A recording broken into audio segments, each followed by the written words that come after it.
তো মুনাফিকের খাতায় নাম উঠবে, তো এই জন্য জিহাদের আবার তাউইলে ফাসেদ অপব্যাখ্যা করে, বলে এখন বুলেট না ব্যালট, যাও ব্যালটে ঘোড়ার।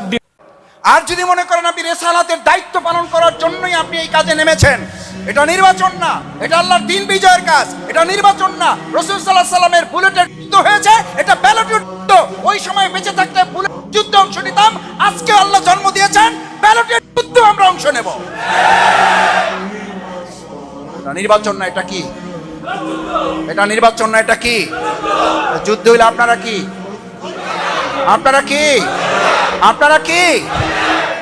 ভাব দেখে তখন তো মনে করেন ভাই আমি তো আবার এই সময়ের মধ্যে নাই, ঝামেলা পছন্দ করি না, এমনি সংগঠন করি, আলহামদুলিল্লাহ রোপণ টোপন বৃদ্ধি করি, এটা ঠিকঠাক আছে। আমি কর্মী কিছু বাড়াইছি, আলহামদুলিল্লাহ আমার জন্য দোয়া করেন, আমি এবার একটা ইউনিট বাড়াবো। কিন্তু আমি ভাই কোনো ঝামেলায় যেতে চান না। দেখেন আসছেন কেন? ঝামেলায় যেতে চান না তো দুনিয়াতে আসছেন কেন? আরে ভাই আল্লাহ তাআলা তো জেনে বুঝে আপনাকে ঝামেলার জায়গায় পাঠাইছে। আপনি ঝামেলার জায়গায় আসছেন, তো পানিশমেন্ট পিরিয়ড। আপনি তো ছিলেন জান্নাতে, কোথায় ছিলাম আমরা? আল্লাহ পাঠাইছে কোথায়? ঝামেলার জায়গায় পাঠাইছে। আল্লাহ বলে কইয়ে দিয়েছে এটা ঝামেলার জায়গায়। ফাত্তাকুদ দুনিয়া ওয়াত্তাকুন নিসা, এখান থেকে বাঁচো, পালাও, ফাফিরু ইলাল্লাহ, এই দুনিয়া থেকে পালাও, এটা ঝামেলার জায়গা। আর আপনি বলতেছেন আমি ঝামেলার মধ্যে নাই ভাই, আমি আপনি রোপণ টোপণ বাড়াবো, আমি অনেক সাংগঠনিক লোক, বুঝেন না? আমি সংগঠক ভাই, আমার কথা কেউ কষ্ট নিয়েন না ভাই। ভাবটা এরকম, উনি সংগঠক আর আমি হলাম রাজনীতিবিদ। আমার একটু খায়েশ রাখছে যে আমি এমপি হব, আমার সোজা দুনিয়াদার বানাই দিচ্ছে, একদম ফ্রেশ করোনা দিচ্ছে, এই সহি তরিকায় বানাই দিচ্ছে আমারে, আমি দুনিয়াদার লোক। আরে ভাই আমি কি শফিকুল ইসলাম মাসুদ এসআই সাহেব কি জামাতের আমিরের কাছ থেকে নমিনি চাই নিয়ে আসছে? তাহলে আপনার আমার এই কথার মাধ্যমে কি প্রমাণ হয়? আপনি যখন বলেন আমি সংগঠক, আমাকে ওইসব জয়জামেলার মধ্যে ডাকবেন। এই জয়জামেলার কথা মুহাম্মদ রাসূলুল্লাহ সাল্লাল্লাহু আলাইহি সাল্লামের সময় তিনজন সাহাবী শুধু এতটুকু বলেছিল, ইয়া রাসূলুল্লাহ, ইয়া রাসূলুল্লাহ, উই আর কামিং, আমরা আসবো, কিন্তু এই ঝামেলার মধ্যে আমাদেরকে না ডাকলেই। বলছে না, বলে নাই? লাফতিন্নি মিনকুম, আমাদেরকে ঝামেলায় ফেলবেন, তোর ফিতনা। আমি আল্লাহর রাস্তায় আমি বলতে চাই না যে এইরকম লোক আমাদের মধ্যে কেউ আছে নাই। এরকম চিন্তা ভাবনার লোক মাঝে মধ্যে পাওয়া যায় না, বিশেষ করে তখন পাওয়া যায় যখন একটু কি হয়। আমি আর একটা আগাম কথা বলে রাখি, ক্যামেরা আছে, এজেন্টের নাম দেন, আরো কিসের নাম দেন? এজেন্ট, তারপরে আর কি কি লাগবে আপনাদের? বলে এজেন্ট দেন। ওই ভাই আচ্ছা দেন, আমাদের আব্দুর রহিম ভাইয়ের নাম দেন, উনি খুব ভালো ভাই, উনি এমনি সাহস আছে, মানে উনি ডাইরেক্ট বুঝাইতে চাইছে ওনার সাহস। আব্দুর রহিম ভাই সাহস আছে মানে ওনার নাই, পরিষ্কার কথা। দেখবেন আমি বলে দিলাম আপনাকে, আমি বলে রাখলাম আপনাকে। ওই যে মাসুদ ভাইয়ের জন্য জীবনের আগে 3 বার দিয়েছি, লাগে আরো 4 বার দেবো, প্রয়োজনে জীবন দেবো, লোক পাঠাবো, কিন্তু নিজে যাব না। এরকম সাহসী যোদ্ধা আমাদের আছে না নেই? তাও আছে। তাহলে কই যাবো ভাই? এটা তো অন্তত বলতে হতো যে না, এটা বাবুপুর পৌরসভায় নাই।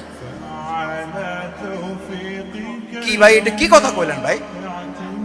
আছে আছে আছে কেউ?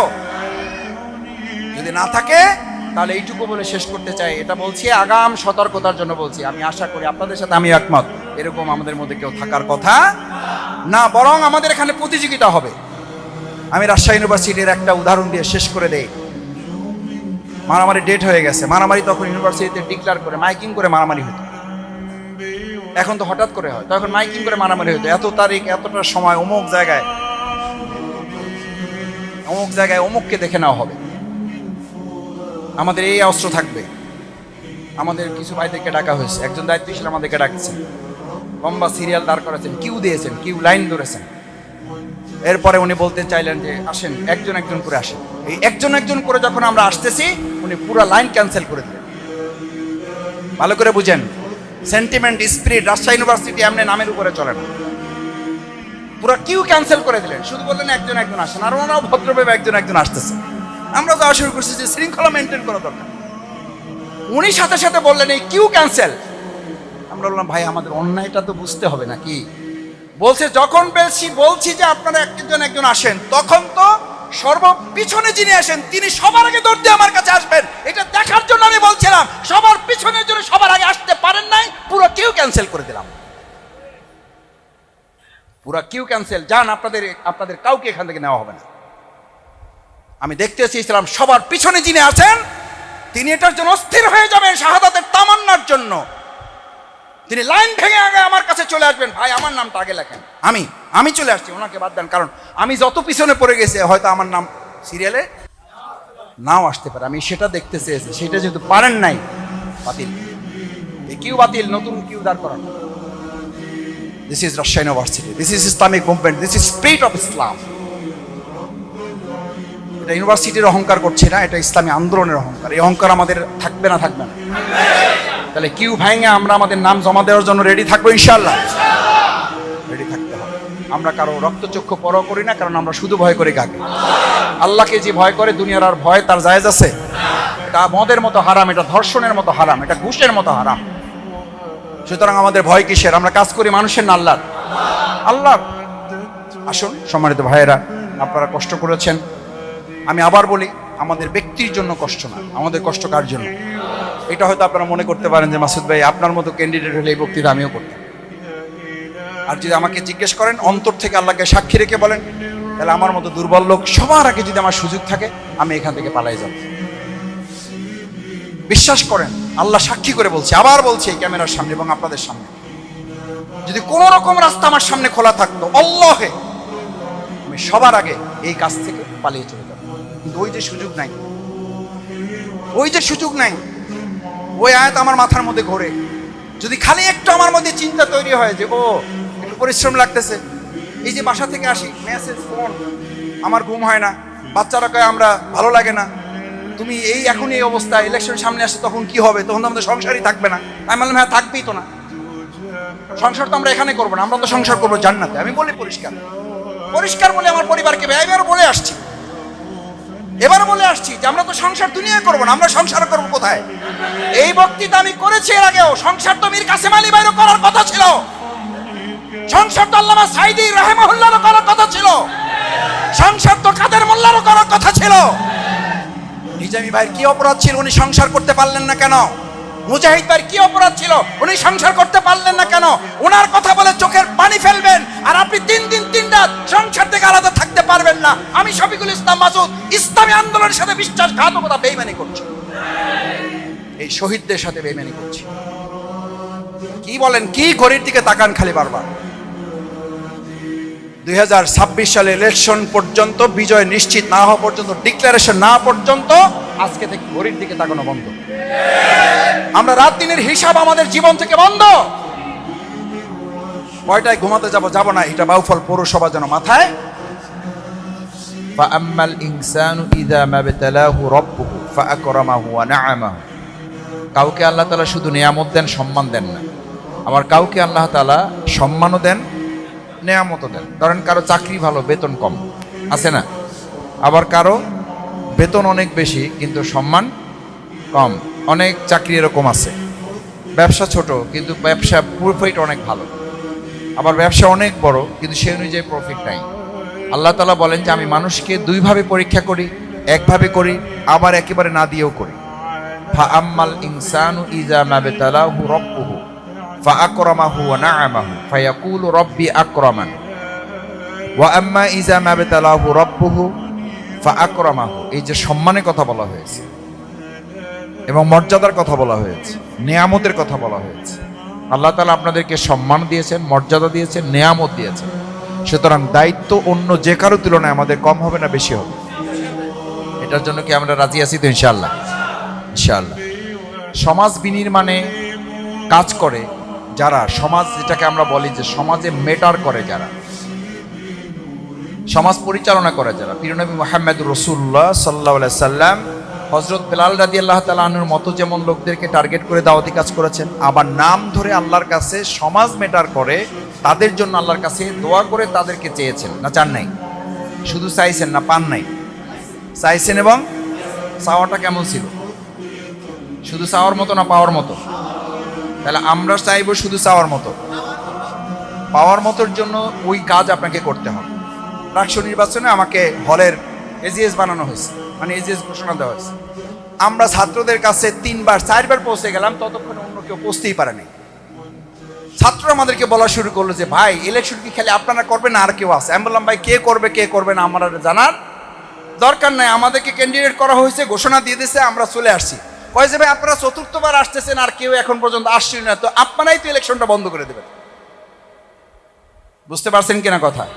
বলছে আপনাদের যে অবস্থা তাতে অন্য দল আর সাহস করে মাঠে নামবেন, ইলেকশন বন্ধ করার জন্য আপনারাই যথেষ্ট, যেটা তো পরে। এবং আল্লাহর কি কাজ, মেহেরবানি, সপ্তাহখানের মধ্যে ইলেকশন বন্ধ করে দিচ্ছে। কারণ দেখছে যে মাঠের যে অবস্থা, শিবিরের মধ্যে 4বার চলে গেছে আর আমরা এখন পর্যন্ত এক ক্যান্ডিডেটই ঘোষণা করতে পারি নাই। ফলে আমরা ইলেকশন তো আর বন্ধর সুযোগ থাকবে না, আমরা চতুর্থবার পৌঁছে যাব, ততক্ষণে অন্য কোনো দল তার ক্যান্ডিডেট ঘোষণা করতে পারবে না। কারণ কেন পারবে না জানেন? এমনিতেই কয় যে ভাই এমনি ঠেকাইতে পারি না, তার মধ্যে যদি আবার পরিস্থিতি ওই দিকে যায় তাহলে তো নিয়ন্ত্রণ করা আরো কঠিন হয়ে যাবে। আমরা এটা প্রত্যাশা করি না তারা ভালোভাবে আসুক। কারণ আপনারা আমাকে অনেক সময় আমাকে বলে, আল্লাহ মাফ করুন, তারা তাদের প্রত্যাশার জায়গা থেকে বলে যে মাসুদ ভাই আপনার একজন শক্ত ক্যান্ডিডেট আমরা বাউফলে প্রত্যাশা করি। এটা বলে না বলে যে সেই হিসেবে একজন ভালো ক্যান্ডিডেট বাউফলে আসুক, কারণ আমরা এবার খেলে জিততে চাই। বাউফলে আমরা এবার খেলে জিততে চাই। আমরা ওবায়দুল কাদেরের মতো বলতে চাই না রেফারিও আমরা, গোলকিপারও আমরা, তারপরে আরো কি বলতো, তারপরে খেলা হবে। আর খেলাই হইল না, কারণ খেলোয়াড় আর পাওয়া গেল না, খেলোয়াড় নাই, শেষ। তা আমরা এরকম বাউফল চাই না, আমরা এবার খেলে জিততে চাই ইনশাআল্লাহ। এবং আল্লাহর উপরে ভরসা করে আমরা ভালো খেলবো, গোল করব, ইসলামের বিজয় আমরা সুনিশ্চিত করবো ইনশাআল্লাহ। এটা যদি করতে হয় তাহলে জনে জনে, বারে বারে।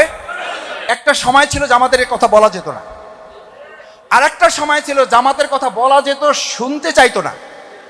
এখন কি বলাও যায়, শুনতেও চায়, শোনা যায় না, শুনতেও চায়। লোকেরা জামাতের কথা বললে দোকান থেকে বেরিয়ে আসে, দোকানে ঢুকার সময় দেয় না তারা।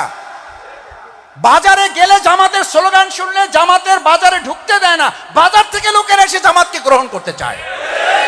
এরকম একটা নিয়ামত যদি আমরা কাজে লাগাতে ব্যর্থ হই, আমি আপনাদের জামাতের ভাষায় বলছি না, কোরআনের ভাষায় বলছি, লা ইস্তাবদিল কওমান গায়রাকুম আলা তাদুররুহু শাইয়া।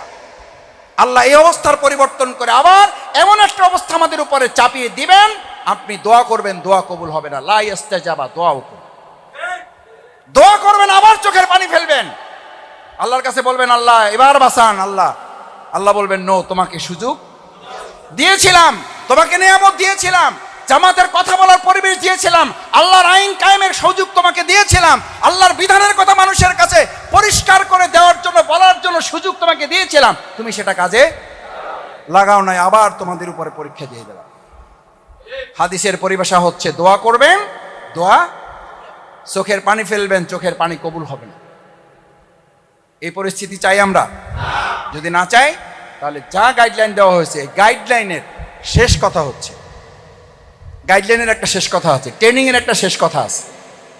ট্রেনিং এর শেষ কথা হচ্ছে সেনাপ্রধান বা যে কোনো বাহিনীর প্রধান, আপনাদের ম্যানেজমেন্টেরও বাহিনীর প্রধান যিনি থাকেন, তিনি একটা সব কথা বলার পরে লাস্ট একটা কথা বলেন, দেখেন আমার এই যা যা বলছি এগুলো হলো আমার অভিজ্ঞতার পালা, এগুলো হলো আমার ঝুড়িতে যা ছিল। মূলত মাঠে নামার পরে মাঠই আপনাকে বলে দিবে আপনি কোন দিকে যাবেন। মাঠে না যাওয়া ছাড়া আপনি এই ট্রেনিং কোনো কাজে লাগাইতে, এই ট্রেনিংয়ে কোনো কাজ হবে না। কেন কাজ হবে না? ওই যে আমি একটা গল্পের কথা বলি, এটা বলে শেষ করতে চাই। যে রাজার উজির ছিল, সে মানে ট্রেনিং নিয়েছে, একটা তালিকা নিয়েছে যে তার কি কি শিখতে হবে বা কি কি কাজ করতে হবে। তো কি কি করতে হবে এটার বলার মধ্যে সব কাজ তাকে তালিকা করে দেওয়া হয়েছে, কিন্তু ওই তালিকার মধ্যে রাজা ঘোড়ার বা উটের পিঠে উঠতে গিয়ে, শিকার করতে গিয়ে যদি ওই রেকাবের মধ্যে পা আটকাই আসে, কোনো বিপদে পড়ে, তাহলে তাকে ওখান থেকে বাঁচাইতে হবে। ওটা কোথায় লেখা নেই, ওই তালিকার মধ্যে নাই। তালিকা দেখে দেখে সে কাজ করে। সকালবেলা উঠছে, রাজারা বলে ঘোড়া রেডি আছে, ওঠেন স্যার, হুজুর ওঠেন, আমরা রেডি আছি, সব শিকারে যাবেন, এই যে শিকারি রেডি আছে, ওঠেন। উঠতে গিয়ে পা আটকাই গেছে রেকাবের মধ্যে। এখন সে যত চিৎকার করে এতে কর্ণপাত করে না, বলে যে আমি আমার তালিকাটা একটু দেখে নিই। চাকরি আছে না নাই? চাকরি আছে নাই? কেন আপনারা মাঠে কাজ করতে গিয়া ধরেন কি আপনাকে একটু চোখ রাঙাইছে, কি করছে? চোখ রাঙাইতে পারে না? পারে না? একটু উঁচা গলায় কেউ কথা বলতে পারে না? পারে না? দুইটা ধমক দেওয়াতে পারে না? পারে না? পারে। আপনি তখন পকেট থেকে তালিকা বের করছেন, ওই যে কি কি নোট করছিলাম, ওই যে খালিদ ভাই বলছিল, আচ্ছা উঁচা গলা, চোখ রাঙানো, ও এটা তো পয়েন্ট এখানে নাই। আচ্ছা তাহলে এই দাইন ভাইকে একটা ফোন দিই। দাইন ভাই, চোখ রাঙাইছে, এখন কি করি বলেন তো? তাহলে আপনি জামাত ইসলাম পাস না ফেল? জামাত এই ফোন করা লোক আমার কাছে আছে, একটি ইসলামী রাষ্ট্র গঠন আছে আমার কাছে, একবার অভিজ্ঞতা সামনে নিয়ে তারপর বলছি। ভাই এখন কি করবো? আমি বলছি এখন কি করবো এটাও বলতে পারবেন। এবং বাংলাদেশকে একটি ইসলামী রাষ্ট্র হিসেবে খেলোয়াড়কে সব ট্রেনিং দেওয়া হয়েছে, খেলার মাঠে নাইমা বল নিয়ে ডি বক্সে ঢুকে গেছে, বল গোলে মারবে, ওই সময় সে তার যে আছে পরিচালক কোচ আছে, হে কোচের দিকে তাকায় আছে যে স্যার এখন কি করবো কোন দিকে, ওরে মারা সারা নাস্তা করা যাবে? আপনাদের ব্যাপারে আমি এটার বললাম না, কিন্তু এরকম লোক আমাদের মধ্যে আছে না নাই? কয় যে মাসুদ ভাই কি করবো, হে তো আমার চোখ ঘুরাইছে, হে তো আমার শক্ত কথা বলছে, হে তো আমার দুইটা খারাপ কথা বলছে, সে তো আমার গালি দিচ্ছে। প্রিয়নবী মুহাম্মদ রাসূলুল্লাহ সাল্লাল্লাহু আলাইহি সাল্লাম ইসলামের এত সুন্দর প্রোডাক্ট মানুষের কাছে পৌঁছে দিয়ে শুধু গালি খাইছে? শুধু যুদ্ধ করছে? শুধু রক্ত দিছে? রক্ত দেশে, মাথার হাড় ভাঙছে, দাঁত ভাঙছে, পা রক্তে জুতা মোবারক আটকে গিয়েছে, সেন্সলেস হয়ে পড়ে গিয়েছেন, তখন তিনি কাজ বন্ধ করে দিয়েছেন। ভাইয়েরা আমার, যারা মনে করেন তেলতলাইয়ে জান্নাতে যাবেন আর তেলতলাই বিজয় অর্জন করে যাবেন, তাদের এই কাজের দরকার নেই। কথা পরিষ্কার এবং লাউড অ্যান্ড ক্লিয়ার। আল্লাহর রাস্তে তারা ছুটি নিয়ে আনেন, এই তালিকা থেকে নিজের নাম কাটাই চলে যান, একেবারে পরিষ্কার কথা।